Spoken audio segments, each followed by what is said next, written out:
Hello hi friends, welcome to my channel Sunitha Venkat creations Telugu YouTube channel. అందరికీ నమస్కారం అండి. ఓం నమ శివాయ, ఓం నమో నారాయణాయ.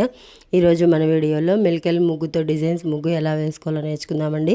మన ఛానల్లో మెలికల్ ముగ్గులు, చుక్కల ముగ్గులు, డిజైన్స్ ముగ్గులు, ఫెస్టివల్ ముగ్గులు, ముగ్గులు పోటీకి వేసుకునే ముగ్గులు, అన్ని రకమైన ముగ్గులు, అలాగే పూజలు, ప్రవచనాలు, గవర్నమెంట్ నుంచి వచ్చే అప్డేట్స్, అన్ని రకమైన వీడియోలు మన ఛానల్లో ఉంటాయి. ముందుగా మన ఛానల్ని సబ్స్క్రైబ్ చేసుకునే వాళ్ళు తప్పకుండా సబ్స్క్రైబ్ చేసుకోండి ఫ్రెండ్స్. మీరు సబ్స్క్రైబ్ చేసుకున్నట్లయితే నేను వేసే ప్రతి ముగ్గు మీకు నోటిఫికేషన్లో వస్తుంది. నా ముగ్గులు నచ్చినట్లయితే ఒక లైక్ కొట్టండి.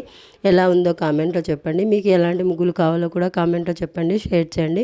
ఓకే ఫ్రెండ్స్, ఈ ముగ్గు వీడియోని స్కిప్ చేయకుండా కంప్లీట్గా చూడండి friends. Thanks for watching. Thank you.